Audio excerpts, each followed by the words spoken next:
नमस्कार साथीहरु, खेतीपाती कुरा युट्युब च्यानलमा स्वागत छ।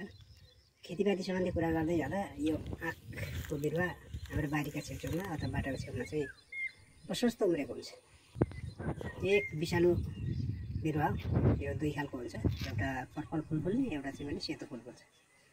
यो दुईटा मध्ये एउटै हो काम चाहिँ, सगर भए सेतो बारी छेउमा हुन्छ। तर यसलाई अचानक हामीले यसको पत्ता छोयौं र यो पछाडिपट्टि यो पत्ताको पछाडिपट्टि जुस हुन्छ एउटा हातमा लाग्छ। त्यो छोएपछि हामीले हात नधोइकन आँखामा छोयौँ भनेदेखि हाम्रो आँखा चाहिँ बिग्रिन सक्छ। कथङ्काल छोइयो भने हामी तुरुन्त अस्पताल जानुपर्ने हुन्छ।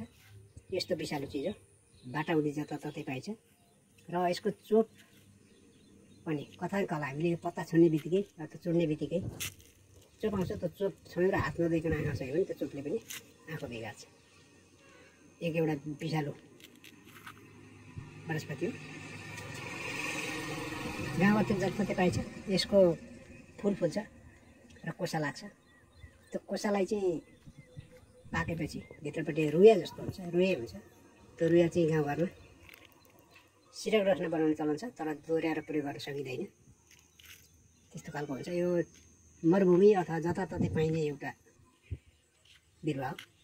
यो विषालु पनि छ र औषधि पनि छन्। यसको औषधि थुप्रो छन्। सिधै औषधि छ भन्दैमा हामीले प्रयोग गर्न चाहिँ मिल्दैन। डाक्टरले दबाई खाइदिएछ भनेदेखि, डाक्टरको सल्लाह अनुसारको दबाई खाइदिएछ भने त्यो दबाई खानुभन्दा पहिले आयुर्वेदिक डाक्टरलाई सोधेर मात्रै यसको प्रयोग गर्नुपर्ने हुन्छ। अन्धाधुन्दा प्रयोग गरियो भने फेरि यसले के गर्छ, हामीलाई चाहिँ हाम्रो शरीरलाई झन् खराब गर्न सक्छ। एउटा बिरुवा जुन ओखती पनि छ, विषालु पनि छ।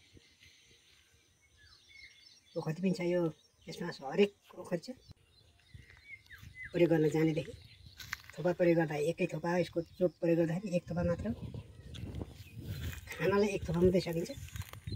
लगाउन भने हामी जति पनि लगाउन सकिन्छ। तर यो खानेमा चाहिँ विचार गरेर खाइएन भने यसले हामीलाई रिएक्सन गर्न सक्छ। यो सुगरको लागि एकदम फाइदा हुन्छ। यसलाई सुगरको लागि चाहिँ यसको पत्ता उल्टोपट्टिबाट पैताला बाँधेर, कसैले बाँधेका छ भने कसैले चाहिँ मोजा लगाएर यसलाई अड्याइएको हुन्छ। त्यसले गर्दा लगातार गर्दाखेरि 30-40 दिनमा कम हुन्छ भन्ने हुन्छ। विषेकता नहोला त्यही पनि कम हुन्छ भन्ने हुन्छ। तर लाग्नुभन्दा अगाडि नै हामीले सुरुको बेलामा गर्नुपर्ने हुन्छ। औषधि भन्दाखेरि म यो विषालु बिरुवा हो, गाउँघरमा पाइने हुँदाखेरि त्यसैको बारेमा मैले भनेको। औषधि हुन्छ भने अन्धाधुन्दा आफ्नो खुसीले उपचार गर्ने काम भन्दा आयुर्वेदिक डाक्टरलाई सोधेर मात्रै उपचार गर्नु राम्रो हुनेछ। आफ्नो खुसी नगर्नुलाई कुनै पनि आयुर्वेदिक औषधि, किनकि हामी यसको मात्रा मिलाउन हामी जान्दैनौँ।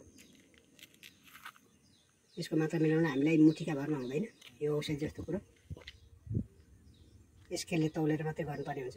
अन्धाधुन्दा हामीले गऱ्यौँ भनेदेखि त्यही चाहिँ हाम्रो लागि विष हुनसक्छ। यो बारीको छेउ मरुभूमि जताततै पर्ने र यसको फलबाट जुन रुवा हुन्छ त्यो रुवाबाट बिहा निकालेर जताततै उम्राएर तराईतिर चाहिँ सापचाप्ती भएको छ। कसलाई भिडियो मन पर्यो लाइक गर्नु।